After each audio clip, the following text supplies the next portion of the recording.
The San Francisco 49ers were very, very close to another Super Bowl run, and they nearly had it last year. Unfortunately, they lost in the NFC Championship game for many of their fans. But now we're looking at, what are the team's needs? According to Comcast Sportsnet in San Francisco, Aaron Coscarelli, you're my girl, they want to try and trade for DeSean Jackson. Interesting. Will it happen? Probably not. Matt Mayoko of Comcast Sportsnet San Francisco wrote a nice piece and basically indicated why it will not happen, because DeSean Jackson has been made available. In case you didn't know this, Tim Frisch in the studio, a Philadelphia Eagles fan, that DeSean Jackson has been made available by the team. Will the Niners trade for him? Mayoko's like, yeah, probably not. So here's what he wrote, if we could pull that up very quickly. Just a few of the bullet points, and then I'll get to a few of my takes. So the 49ers have 3.726, I believe that is million, not comma, 3.726 million in salary cap space. Jackson is scheduled to make 10.5 million in base salary this season. That's a lot of money.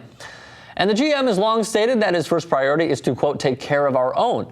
One source close to the GM said he believes he will never bring a player in from the outside and make him the highest paid player on the team. If you believe that the player you bring in is going to greatly benefit your team and put them in a better position to go and win a Super Bowl, none of that should fucking matter.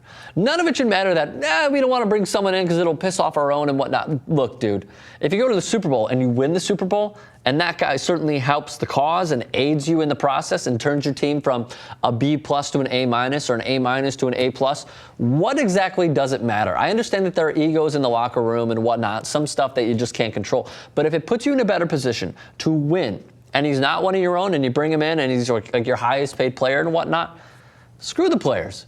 You're making a business decision because you believe that it will help you in the future. Just my take. Okay, let's see it one more time. Jackson is scheduled to make $30.75 million over the next 3 seasons. Patrick Willis makes $10 million per year, followed by Navarro Bowman, $9.05, Vernon Davis, $7.35, Joe Staley, $7.2, Anthony Davis, and Frank Gore, $6.5 million. Anthony Davis, not the unibrow on the Pelicans. So here are a few of the team's needs, if we could come back very quickly. Here are the other team needs that I truly believe for the San Francisco 49ers. I do believe that they need a wide receiver. Now, some of the top-notch receivers like Mike Evans, Texas A&M, Odell Beckham Jr., LSU, Sammy Watkins, Clemson. A lot of those names are probably going to be gone unless we see a tremendous shakeup in the draft, the NFL draft coming and whatnot. I understand that they have Michael Crabtree, great talent.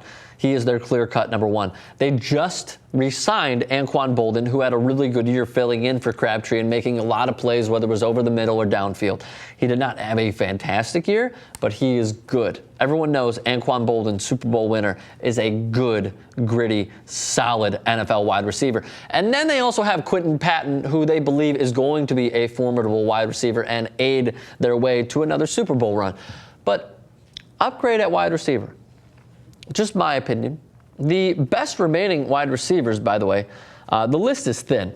Santonio Holmes, Kenny Britt, Miles Austin, Denario Alexander, who I do like, though he's coming off an injury, Robert Meacham, Devin Hester, if he's even a wide receiver. He's not. I wouldn't even consider him a wide receiver anymore. And Joshua Cribbs. A few of the names that I forgot were Marquise Lee and Brandon Cooks, who I still believe will be gone by the time the 49ers pick. They do have a lot of picks, 5 in the top 94 to be exact. Upgrade at wide receiver, that certainly needs help. I understand that special teams could use some help as well, but the number one priority of this team that they could greatly upgrade, whether it's free agency or the draft, most likely the draft, is probably going to be cornerback. Because Chris Culliver, who we've covered a few times in a negative light on TYT Sports, but let's just stick to the positives.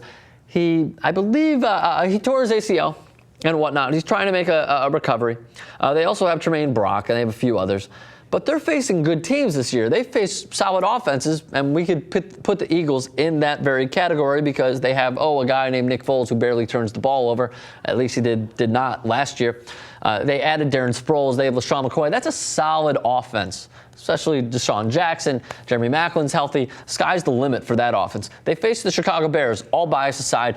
one of the best offensive units I've ever seen in Bears history. And then they go up against the Saints, who will always have Sean Payton and Drew Brees, at least for a few more years they're going to have Drew Brees, but as long as Sean Payton's there, they're going to have a good offense.